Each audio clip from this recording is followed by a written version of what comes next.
Some people visit graves to remember the dead. He visited one every Sunday because he couldn't forgive himself for surviving. The first time I saw Adrian Romano, he was standing alone beneath a gray October sky, holding a bouquet of white roses that looked impossibly bright against the cold marble around him. The cemetery sat on a quiet hill just outside Manhattan, the kind of place where the city noise faded into distant whispers and every footstep seemed louder than it should. I wasn't there to meet anyone. I wasn't looking for a story. I was simply trying to escape my own thoughts after another exhausting week. The wind tugged at my coat as I walked along the narrow stone path, hands buried deep in my pockets, breathing in air that smelled like rain and fallen leaves. That was when I noticed him. Even from a distance, he stood out. Not because of what he wore, although his charcoal overcoat probably cost more than my monthly rent. Not because of the black luxury SUV parked near the entrance. It was something else. Something harder to define. He stood perfectly still in front of a single grave, as if the entire world had stopped moving around him. Most people shifted their weight, checked their phones, looked around. He did none of those things. He simply stared at the headstone with an expression so heavy it made my chest tighten. I should have kept walking. Instead, I found myself slowing down. Curiosity has always been one of my worst habits. The roses in his hand trembled slightly as a gust of wind swept through the cemetery. It was the only sign that he was human. The only sign that something beneath that calm exterior was struggling to stay hidden. For a moment, I wondered whose name was carved into the stone.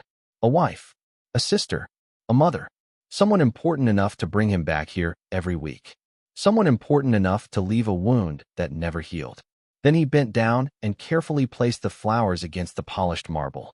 The movement was gentle, unexpectedly gentle, like he was afraid the person beneath the ground might somehow feel the impact. I looked away immediately, embarrassed by my own intrusion. Some moments are too private to witness. Yet before I could continue down the path, I heard footsteps approaching. Slow, deliberate. I glanced up and realized he was walking toward me. My pulse quickened. Up close, he looked even more striking. Mid-30s, dark hair, sharp features, pale blue eyes that carried the kind of exhaustion sleep could never fix. He didn't look angry. He didn't look dangerous. He looked tired. The kind of tired that settles deep inside a person and stays there for years. Our eyes met briefly, long enough for me to notice something unexpected. Sadness. Not the dramatic kind people perform for sympathy. Real sadness. Quiet sadness. The kind that becomes part of someone's identity. He gave a small nod as he passed. Nothing more. No smile. No greeting. Just acknowledgement. Then he continued toward the cemetery gate. I watched him leave, telling myself it was none of my business. Telling myself I would never see him again. But as the black SUV disappeared beyond the iron gates, I noticed one detail that refused to leave my mind. The grave he visited wasn't decorated with fresh flowers from a single visit. There were dozens of faded stems gathered beside the headstone. Weeks, months, maybe years of white roses. Every one of them left by the same man. Every one of them carrying a message only he understood. And for reasons I couldn't explain, I suddenly knew one thing with absolute certainty. Whoever Adrian Romano was, his story had not ended at that grave. It had started there. I tried to forget him. That should have been easy. People pass through our lives every day without leaving a mark. A stranger in a coffee shop, a face on the subway, a man standing beside a grave on a cold Sunday morning. Yet 3 days later, I was still thinking about those white roses. I was still thinking about the sadness in Adrian Romano's eyes. Tuesday arrived with the usual chaos. My art therapy clinic occupied the second floor of an aging brick building in Brooklyn. The elevator had been broken for almost 6 months. The waiting room, chairs never matched. And every winter, the radiator made noises that sounded like it was negotiating its own surrender. I loved every inch of it. The children I worked with did not care about expensive furniture or perfect walls. They cared about crayons, patience, and someone willing to listen.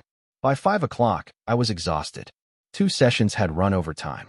One teenager had spent 40 minutes drawing the same storm cloud over and over again. Another child had finally spoken about losing his father after months of silence. Victories in my profession were rarely loud. Most arrived quietly and changed everything. I locked the clinic door and stepped onto the sidewalk. The November air bit at my cheeks. Across the street, People hurried home carrying grocery bags and paper coffee cups. Life moved with familiar rhythm. Ordinary. Predictable. Safe. Then my phone rang. It was Rebecca, director of a private family services organization I occasionally worked with. "Emma, I need a favor," she said without preamble. I laughed softly. "You always need a favor. This one pays well." "Now I am listening." There was a pause, long enough to make me suspicious. The family requested someone who specializes in childhood trauma and emotional withdrawal. That is not unusual. The family is unusual. I leaned against a storefront window. How unusual. Another pause. Very. I should have recognized the warning. Instead, I asked the question that changed everything. "Who are they?" "Romano." The name hit me immediately. My mind returned to the cemetery. The white roses. The pale blue eyes. The impossible sadness. "Emma," Rebecca asked, "are you still there?" "Yes." "Will you take the case?" I looked down the street as evening settled over Brooklyn. Headlights reflected on wet pavement. Somewhere above me, a siren echoed in the distance. Every instinct told me to say no. Wealthy families were often complicated. Powerful families were worse. But curiosity has always been stronger than caution. "Tell me about the child." Rebecca lowered her voice. 9 years old. His name is Noah. He barely speaks. Multiple specialists have tried. None of them have made progress. Something tightened in my chest. Children do not stop speaking without a reason. Pain always leaves fingerprints. You just have to know where to look. "And his parents?" I asked. "No mother in the picture." The answer came quickly. Too quickly. "What about his father?" This time, Rebecca hesitated. "You will meet him tomorrow." I ended the call a few minutes later and slipped my phone back into my coat pocket. Above me, dark clouds rolled across the skyline. The air smelled faintly of approaching rain. I told myself it was simply another case. Another family. Another child who needed help. But deep down, I already knew that was not true. Because somewhere beyond the city lights stood a man who brought white roses to the same grave every week. And tomorrow, for the first time, I was going to walk into his world. The next afternoon, rain drifted across Manhattan in a fine silver mist as my rideshare turned through a set of iron gates taller than anything I had ever seen outside a movie. I stared through the window as the city disappeared behind rows of perfectly trimmed hedges and towering oak trees. The driveway curved for what felt like half a mile before the house finally appeared. For a second, I genuinely thought we had arrived at a museum by mistake. White stone, massive columns, floor-to-ceiling windows reflecting the gray sky. The entire estate seemed carved from another world. Beautiful, impressive, completely lifeless. My driver let out a low whistle. Whoever lives here must be important. I forced a smile and stepped into the cold air. The front doors opened before I reached them. A woman in her 60s greeted me with professional warmth. "Miss Brooks, we have been expecting you." Inside, the silence felt almost unnatural. My shoes clicked softly against polished marble floors that stretched farther than some city apartments. Paintings lined the walls. Crystal chandeliers hung overhead. Everything looked perfect. Everything felt empty. The woman introduced herself as Margaret and led me deeper into the house. As we walked, I noticed something strange. No family photographs. No signs of ordinary life. No scattered books. No jackets tossed over furniture. It was beautiful in the same way a luxury hotel could be beautiful. Carefully maintained. Emotionally vacant. We stopped outside a sunlit room overlooking the gardens. A young boy sat near the window with a sketchbook resting on his lap. He could not have been older than 9. Dark hair. Pale skin. Green eyes fixed on the rain beyond the glass. He did not look up when I entered. He did not react when Margaret introduced me. He simply turned another page and continued drawing. "That is Noah," she said quietly. "Take all the time you need." The door closed behind her. For several moments, neither of us spoke. I had learned long ago that silence is not the enemy. Pressure is. Children speak when they feel safe enough to do so, not when adults demand it. I sat on the floor several feet away and removed a small box of colored pencils from my bag. Then I began drawing. Nothing complicated. Just a crooked little house beneath a tree. Noah glanced toward me for less than a second before looking away again. It was progress. 10 minutes passed. Then 20. Finally, I slid a blank sheet of paper across the floor between us. "You do not have to talk," I said softly. "But if you want to draw, I would like to see what you create." Another long silence followed. Then his hand moved. He reached for a pencil and slowly began sketching. I watched without interrupting. The picture that emerged surprised me. It was a house.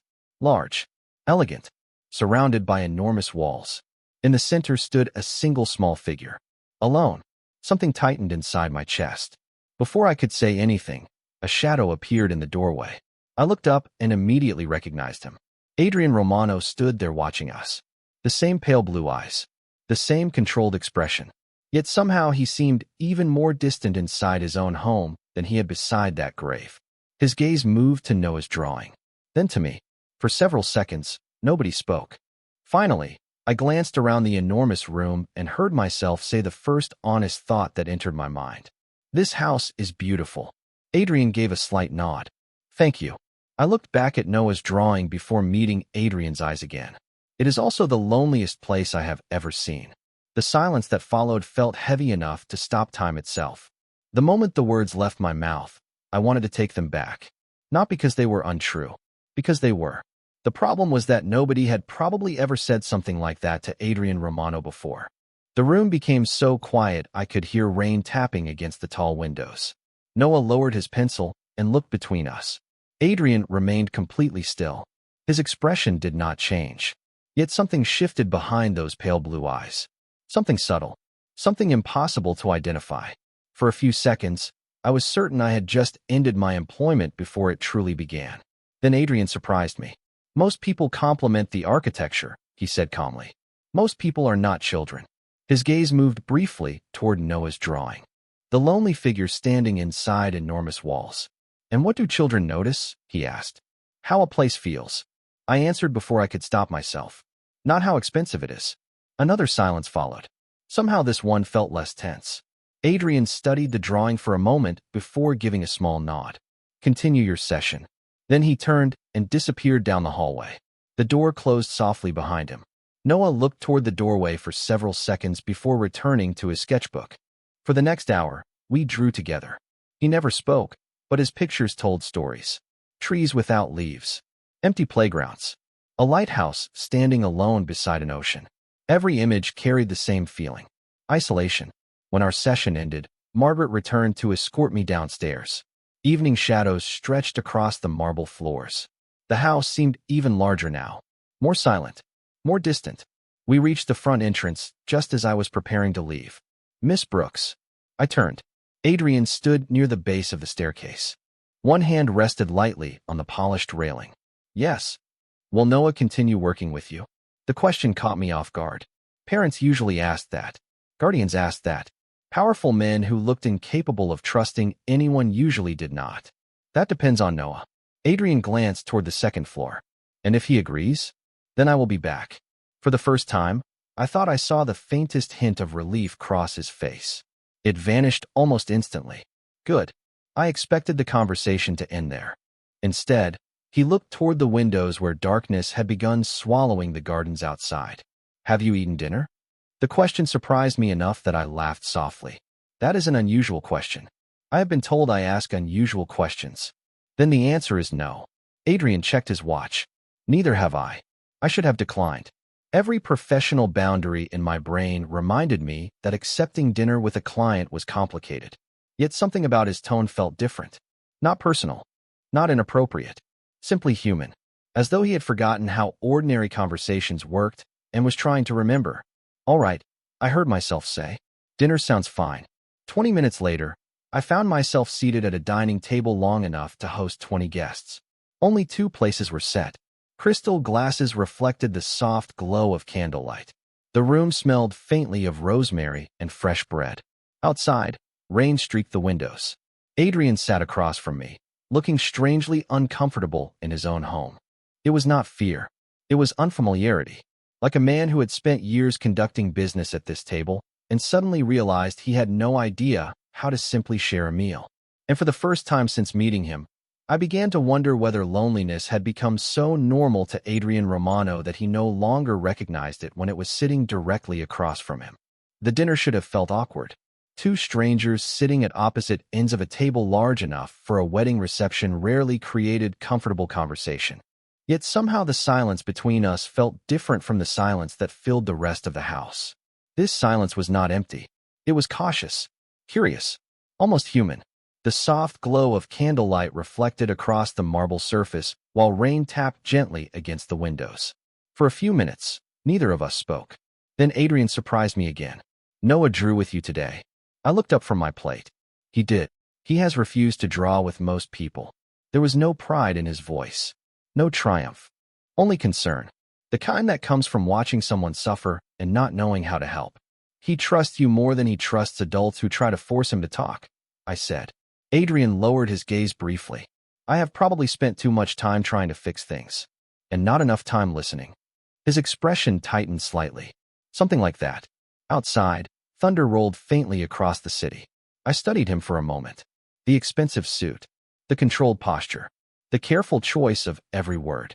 Everything about Adrian Romano suggested a man accustomed to being obeyed. Yet sitting here, he looked less like a powerful businessman and more like a guardian carrying a burden that had become too heavy. "What happened to Noah?" I asked softly. Adrian was quiet for several seconds, long enough for me to think he would not answer. Then he placed his fork down. "His parents died 3 years ago." The words landed gently but carried enormous weight. My chest tightened. "I am sorry." Adrian nodded once. "My younger brother and his wife." The room suddenly felt smaller. Pieces I had not understood began fitting together. Noah's sadness, the loneliness in his drawings, the walls surrounding this house. "And you became responsible for him." Adrian looked toward the rain-streaked windows. There was nobody else. I followed his gaze. "That is a lot for one person."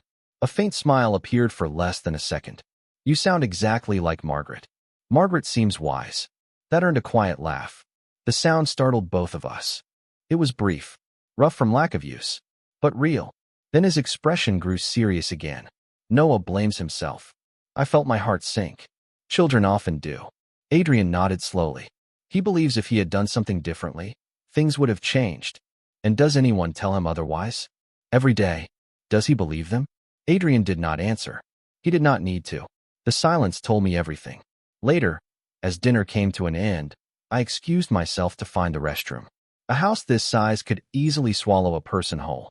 I followed a hallway lined with framed artwork and photographs. Most were landscapes, gardens, coastlines, architectural studies. Then I stopped. One photograph stood apart from all the others. A young woman smiled at the camera beside a lake bathed in summer sunlight. She looked radiant, happy, alive. The silver frame was polished more carefully than any other object in the corridor. Someone dusted it often. Someone cared deeply.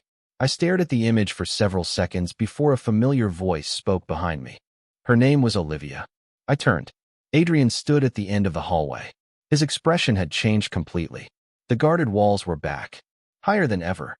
And in that moment, I knew I had just stumbled upon a chapter of his life that still hurt enough to keep locked away. For a moment, neither of us moved.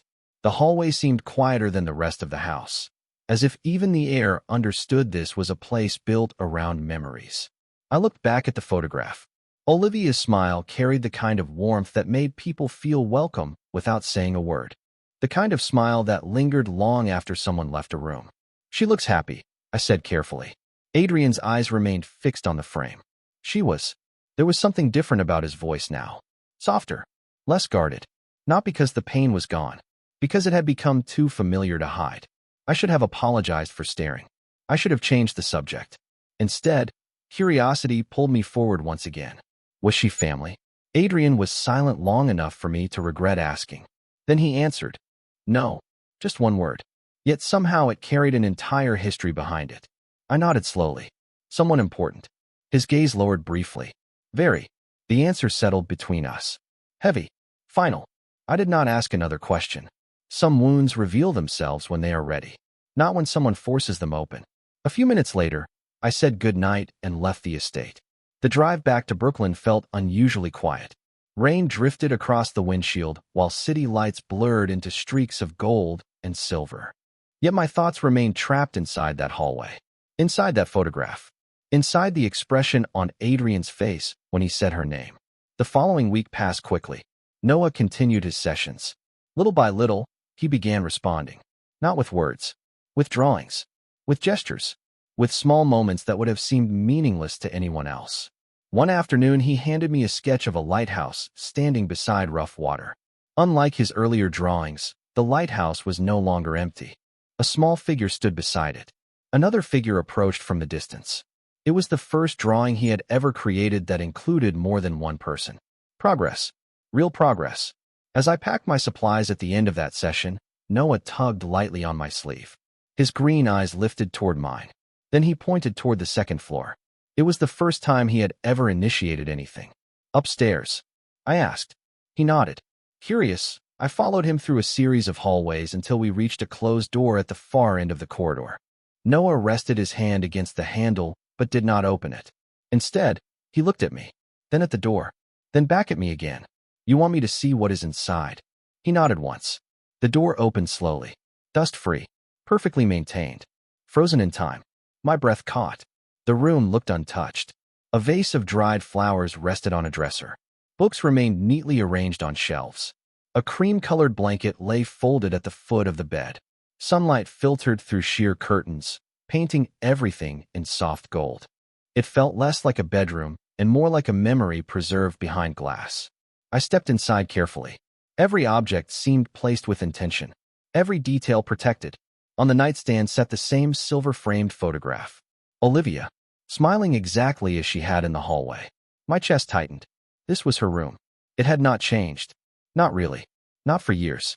A quiet voice interrupted my thoughts. Nobody comes in here. I turned sharply. Adrian stood in the doorway. I had not heard him approach. His expression revealed nothing. Yet his eyes told a different story. This room was not simply part of the house. It was part of his grief. And somehow, without realizing it, I had just stepped into the most protected place in his entire world. For a long moment, neither of us spoke. Late afternoon sunlight spilled across the room, illuminating dust particles that drifted lazily through the air. The bedroom felt untouched by time. Preserved. Protected. Almost sacred. I glanced at Noah. He stood quietly beside me, his small hand resting against the doorframe. There was no fear in his eyes. Only trust. He wanted me to understand something. Something he could not explain with words. Adrian's gaze moved briefly toward his nephew before returning to the room. Noah comes here sometimes, he said quietly. Usually when he cannot sleep. I nodded. Somehow that made perfect sense. Children search for places that help them feel close to people they miss. She was important to him too. Adrian looked toward the photograph on the nightstand. Very. The answer carried years inside it. I stepped carefully toward the bookshelf. Novels. Travel guides. Art books. A pressed flower tucked between 2 pages of a worn journal. Every object whispered pieces of a life that had once filled this room with laughter. You keep everything exactly the same, I said. Adrian remained near the doorway. Yes. Why? The question escaped before I could stop it. His expression did not harden. It simply grew tired. The kind of tired that comes from carrying grief for too long. Because changing it feels wrong. Outside, clouds drifted across the sun. The room dimmed slightly. She died 6 years ago, he continued. Everyone tells me time is supposed to make things easier. I listened carefully. The walls around him were lowering. Not completely. Just enough. Does it? I asked. Adrian gave a faint smile without humor. No. The honesty in that answer settled heavily between us. Noah quietly walked toward the bed and sat beside the folded blanket. His fingers brushed the fabric gently. Familiar. Comforting. I suddenly realized this room was not only Olivia's memory. It was part of Noah's healing too. What was she like? I asked softly. Adrian stared at the photograph. For several seconds, I thought he would refuse to answer. Then something unexpected happened. His face changed. Not dramatically. Just enough. The sadness remained, but something warmer appeared beneath it. She laughed at me constantly. The answer surprised me. That does not sound very respectful. A genuine smile flickered briefly. She said I took myself too seriously. Was she right? Usually. I found myself smiling too. For the first time, Olivia felt less like a ghost and more like a real person. Someone who had lived. Someone who had mattered. Someone whose absence still echoed through every hallway in this house. Adrian's eyes remained fixed on the photograph. She believed every problem could be solved. His voice lowered. She believed people deserved second chances. I studied him carefully. And you? The question lingered in the quiet room. Adrian's expression darkened slightly. Not with anger. With regret. I was not always as optimistic. The answer felt incomplete. Deliberately incomplete. There was more beneath it. Much more. Then Noah did something neither of us expected.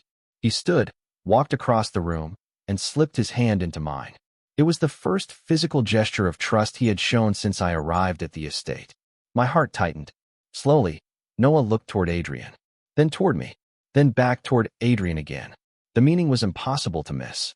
He wanted us both here. Together. For a brief second, I saw something break across Adrian's face. Not weakness. Not sorrow. Hope. Small. Fragile. Almost forgotten. And in that moment, standing inside a room frozen by loss, I realized something that changed everything. Noah was not the only person trying to find his way back from grief. The changes began so gradually that nobody noticed them at first. Then one afternoon Margaret did. I was finishing a session with Noah when she appeared at the doorway carrying a tray of lemonade and cookies. Her eyes moved from the board game spread across the floor to the sound that had just echoed through the room. Laughter. Small. Brief. But unmistakable. Noah immediately looked embarrassed and lowered his head. Yet the damage was done. We had all heard it. Margaret pressed a hand against her chest, as if she had witnessed a miracle. After she left, Noah glanced toward me nervously. "You know," I said softly, pretending not to make a big deal out of it. "I think that might have been the funniest joke I have ever heard." The corner of his mouth twitched. It was not quite a smile, but it was close. Every week brought another tiny victory. A drawing with brighter colors. A longer game. More eye contact. The silence surrounding Noah was no longer a wall. It was becoming a bridge. One careful step at a time. Yet Noah was not the only one changing. One rainy Thursday evening, I arrived at the estate to find something unusual. Music. Soft piano music drifted through the hallways. I stopped in surprise. During my first weeks there, the house had been so quiet I could hear the grandfather clock ticking from 2 rooms away. Now music floated through the marble corridors like sunlight breaking through clouds. Following the sound, I eventually found Adrian sitting in the library. A book rested open in his lap, though I suspected he had not turned a page in several minutes. He looked up as I entered. "You seem surprised." "I am." I glanced around. This place usually sounds like a museum. A faint smile appeared. "And now it sounds like people live here." Something softened in his expression. The comment seemed to affect him more than I intended.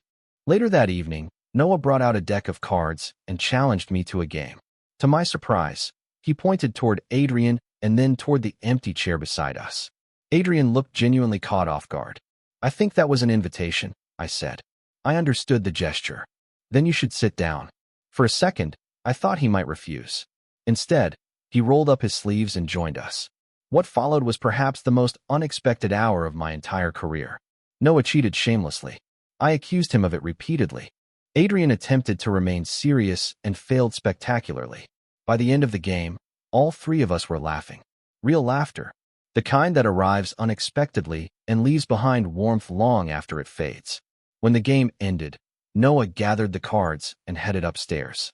As his footsteps disappeared, silence settled over the room once more. But it felt different now. Comfortable. Alive. Adrian stared toward the staircase for a long moment. I have not seen him smile like that in years. His voice was almost a whisper. I looked toward the place where Noah had disappeared. Children remember how to heal faster than adults. Adrian turned toward me. "And what about adults?" Rain tapped softly against the windows. The fire crackled nearby.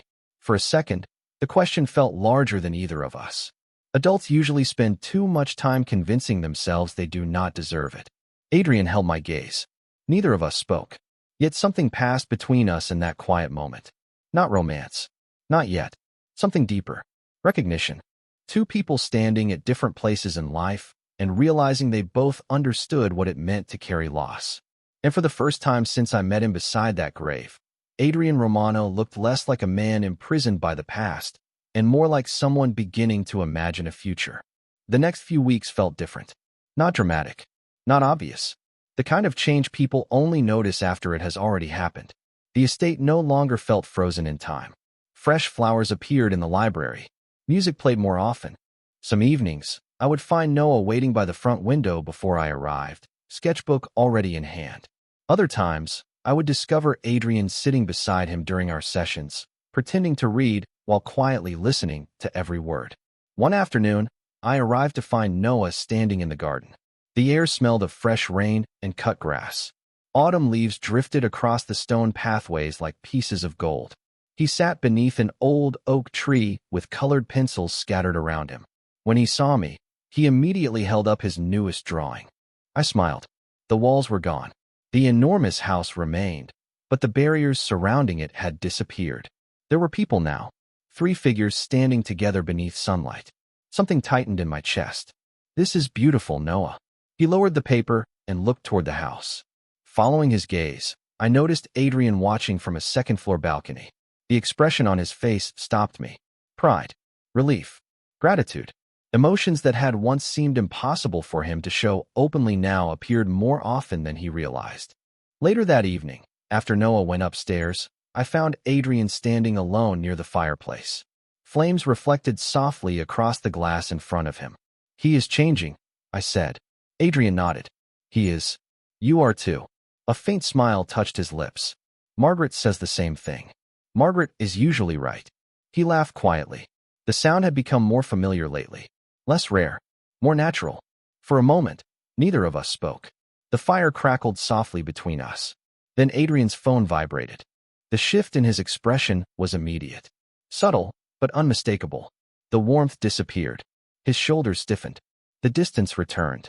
He glanced at the screen before silencing the call. Everything okay? I asked. Work. The answer came too quickly. Too rehearsed. I studied him carefully. You do not seem convinced. Adrian looked toward the dark windows. Some problems do not disappear simply because life improves. The words lingered in the room. Heavy. Thoughtful. Can I ask you something? I said. He nodded.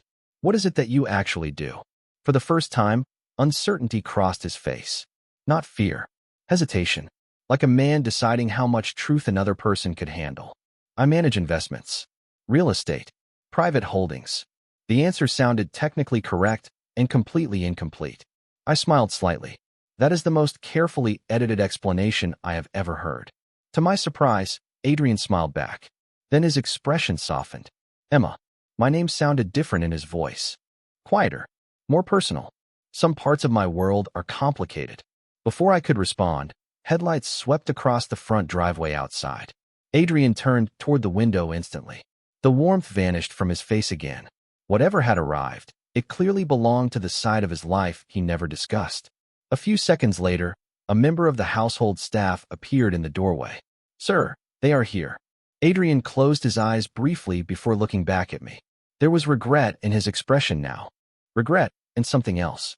Concern. I think it would be best if you headed home early tonight. And for the first time since I met him, I realized there were still entire chapters of Adrian Romano's life that remained hidden behind doors he was not ready to open. The drive home that night felt longer than usual. Rain drifted across the windshield while Adrian's final words echoed in my mind. Some parts of my world are complicated. I had believed him. The problem was that I was beginning to care why. Over the next several days, something changed. Not with Noah. His progress continued steadily. It was Adrian who changed. He became distant again. Not cold. Not unkind. Simply absent. During sessions, he rarely joined us. The library remained empty. The music disappeared. More than once I caught Margaret looking toward the front entrance as though she was waiting for someone to return. One Thursday afternoon, I arrived to find Noah sitting alone in the sunroom. His sketchbook rested open on the table. Usually he greeted me with a small smile by now. Today he barely looked up. Rough day? I asked gently. Noah nodded. He picked up a pencil and began drawing. A few minutes later he slid the page toward me. It showed a large house beneath dark clouds. One figure stood inside. Alone. My heart sank. Where is Adrian? I asked. Noah shrugged. Then he wrote 3 words in careful block letters. Work again today. It was the longest thing he had written for me so far. I smiled despite myself. That is excellent writing. A faint smile appeared before quickly fading. The rest of the session passed quietly. As I packed my things, Margaret appeared at the doorway. Her usual warmth seemed strained. Miss Brooks, may I speak with you for a moment? We stepped into the hallway. She folded her hands together. You have helped this family more than you realize. Noah has done the hard work. Not only Noah. Her eyes softened. Mr. Romano has smiled more in the past 2 months than he did in the previous 6 years. The comment caught me off guard. Before I could answer, headlights swept across the front windows. Margaret glanced toward the driveway. Relief immediately crossed her face. He is home. I turned instinctively. Through the glass, I saw Adrian stepping from a black sedan. Even from a distance, exhaustion clung to him. His shoulders looked heavier. His movements slower. He entered the house moments later and stopped when he saw us standing there. For a second, something brightened in his expression. Then he noticed the concern on my face. "You look tired," I said before thinking. Adrian loosened his tie slightly. "That obvious?" "Very." To my surprise, he laughed quietly. The sound felt familiar again. "Welcome. I have been dealing with a situation that required attention. Is it resolved?" His eyes met mine. Not entirely. We stood there for several seconds, neither moving, neither looking away. Finally, Adrian glanced toward the sunroom where Noah waited. Something softened immediately. "How was he today?" "He missed you." The answer landed harder than I expected. Adrian looked away briefly. Regret flickered across his face. Real regret. The kind that comes from realizing someone needs you when you cannot be there. Then Noah suddenly appeared in the hallway. Without hesitation, he walked straight to Adrian and wrapped his arms around his waist. The entire house seemed to freeze. Adrian looked down in complete surprise. Slowly, almost carefully, he rested a hand on the boy's shoulder. His eyes closed for a moment. When he opened them again, they looked suspiciously bright. And in that quiet hallway, I realized something important. Noah was no longer the only person learning how to let someone in. After that evening, something shifted between all three of us. Not suddenly, not dramatically. The strongest changes rarely happen that way. They arrive quietly, settling into everyday moments until one day you realize life no longer feels the same. December arrived with sharp winds and early sunsets. The gardens outside the estate stood bare beneath pale skies, while warm light glowed through the tall windows each evening. Noah continued making progress. He spoke occasionally now. Short sentences, simple observations, small victories that felt enormous. Every word seemed to bring color back into his world. Yet despite those victories, I could sense a growing tension inside Adrian. It appeared in the way he stared out windows when he thought nobody was watching, in the late-night phone calls he took outside, in the exhaustion that never completely left his eyes. One afternoon, after finishing a session with Noah, I found him alone in the library. A fire burned quietly in the hearth. Snow drifted beyond the glass. Adrian stood beside the shelves, holding a framed photograph. Olivia. I recognized it immediately. He did not notice me at first. The expression on his face stopped me cold. It was not simply grief. It was guilt. Deep, unrelenting guilt. The kind that refuses to loosen its grip no matter how many years pass. "You miss her." My voice was gentle. Adrian looked up slowly. For a moment, I thought he might retreat behind those familiar walls again. Instead, he surprised me. "Every day." The honesty in his answer filled the room. I stepped closer. "That is not what is hurting you." His jaw tightened. Silence stretched between us. Then he looked back at the photograph. "I made a promise to her." His voice had become almost a whisper. "And I failed." My heart tightened. "What kind of promise?" Snow tapped softly against the windows. Adrian stared into the fire for several seconds before answering. "I promised I would protect the people I loved." The words hung heavily in the air. Life does not always allow us to keep every promise. He shook his head slowly. "That sounds comforting." "It is also true." Adrian laughed once. A tired sound. "You always make things sound simpler than they are." "No." I looked directly at him. "I just think you have spent 6 years punishing yourself for being human." The room fell silent. Completely silent. Adrian's eyes met mine. For the first time since I had known him, there was no distance in them. No mask. No carefully controlled expression. Only pain. Raw and honest. "You do not understand." "Then help me understand." His gaze dropped to the photograph. If I had made different choices, she might still be here. The confession landed like a stone between us. There it was. The truth he had carried all this time. Not grief alone. Responsibility. Regret. A lifetime of second-guessing every decision. I stepped closer and gently rested my hand over the frame. "Adrian." He looked at me. "If Olivia loved the man you describe, do you really think she would want you to spend the rest of your life trapped inside this moment?" Something broke across his face then. Not completely. Just enough. Enough for me to see how exhausted he truly was. And for the first time, I realized the greatest prison in this house had never been built from stone. It had been built from guilt. The conversation in the library stayed with me for days. Not because Adrian had finally spoken about his guilt. Because for the first time, he had stopped hiding from it. Sometimes healing begins the moment someone says a painful truth out loud. The week before Christmas arrived beneath a blanket of fresh snow. The estate looked transformed. White covered the gardens. Lights wrapped around the trees. Warm, golden reflections glowed through the windows each evening. Yet the biggest change had nothing to do with the season. It was Adrian. One afternoon, I arrived to find workers carrying boxes through the front hall. The atmosphere felt strangely energetic. Purposeful. Margaret greeted me with a smile that seemed brighter than usual. Something happened, I said immediately. Several things happened. She looked delighted. You should ask him yourself. I found Adrian in his office. Papers covered the desk. Architectural drawings were spread across a conference table. For once, he did not appear exhausted. He looked focused, determined, alive. What is all this? I asked. Adrian glanced up and smiled. A real smile. Not the careful version he used when trying to appear fine. A decision. I stepped closer. The blueprints showed classrooms, therapy rooms, outdoor play areas. What kind of decision? For a moment, he studied the plans. Then he leaned back in his chair. 3 months ago, I spent most of my time protecting things I built. His gaze shifted toward the window where snow drifted across the gardens. Now I am trying to build something worth protecting. My eyes returned to the drawings. Slowly, understanding dawned. This is a children's center. Adrian nodded. For families dealing with grief, trauma, and loss.